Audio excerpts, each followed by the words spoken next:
Halo semuanya, perkenalkan nama saya Nikoma Astini dengan NIM G7012462. Saya dari kelas B. Jadi tujuan saya membuat video kali ini yaitu untuk memenuhi tugas pendahuluan praktikum analisis farmasi. Silahkan disimak videonya. Apa itu spektrofotometri UV vis? Jadi, spektrofotometri UV vis adalah alat yang digunakan untuk menganalisis zat cair. Nah, alat ini digunakan untuk mengukur absorbansi cahaya ultraviolet dan tampak atau visible.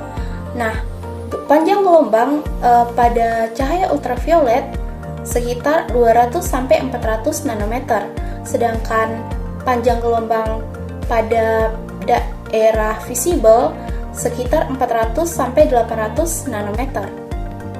Prinsip kerja spektrofotometri UV vis yaitu cahaya monokromatik melewati sampel, kemudian detektor mengukur intensitas cahaya yang lolos, di mana semakin besar konsentrasi zat, maka semakin banyak cahaya yang diserap.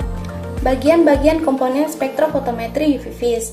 Yang pertama, sumber cahaya, menghasilkan cahaya ultraviolet atau visible yang akan kita analisis. Yang kedua, monokromator. Monokromator ini yang menyerap cahaya lalu mengubahnya menjadi spektrum monokromatik. Yang ketiga ada kuvet. Kuvet ini adalah wadah yang kita gunakan untuk menaruh sampel. Nah, pada kuvet ini terjadi proses penyerapan cahaya ke sampel. Nah, yang keempat ada detektor. Detektor ini yang menangkap cahaya yang lolos lalu mengubahnya menjadi signal listrik yang bisa kita ukur. Yang terakhir ada komputer. Komputer ini yang mengolah data sehingga bisa menghasilkan absorbansi atau hasil yang lebih akurat.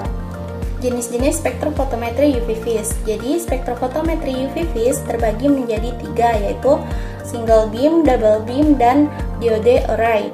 Di mana single beam ini dia hanya menggunakan satu jalur cahaya, di mana belangko dan sampelnya itu diukur secara bergantian. Nah, sedangkan double beam ini dia menggunakan 2 jalur cahaya, sehingga belangko dan sampelnya itu bisa diukur secara bersamaan. Sedangkan diode array ini dia menggunakan banyak detektor, sehingga dia bisa sekaligus mengukur lebih banyak gelombang secara bersamaan. Menurut hukum Lambert-Beer, absorbansi berbanding lurus dengan konsentrasi zat. Sehingga dalam praktiknya, spektrofotometri UV vis bekerja dengan mengukur jumlah cahaya yang diserap oleh sampel pada panjang gelombang tertentu, kemudian nilai absorbansi tersebut digunakan untuk menentukan konsentrasi zat secara kuantitatif, di mana semakin tinggi konsentrasi, maka semakin besar absorbansi yang dihasilkan. Langkah-langkah menggunakan spektrofotometri UV vis, yaitu yang pertama, jangan lupa dinyalakan alatnya. Yang kedua, pilih panjang gelombang sesuai sampel yang akan diukur. Yang ketiga, siapkan belangko sebagai pembanding. Yang keempat, masukkan sampel ke dalam kuvet, lalu ukur absorbansinya, kemudian dicatat hasilnya.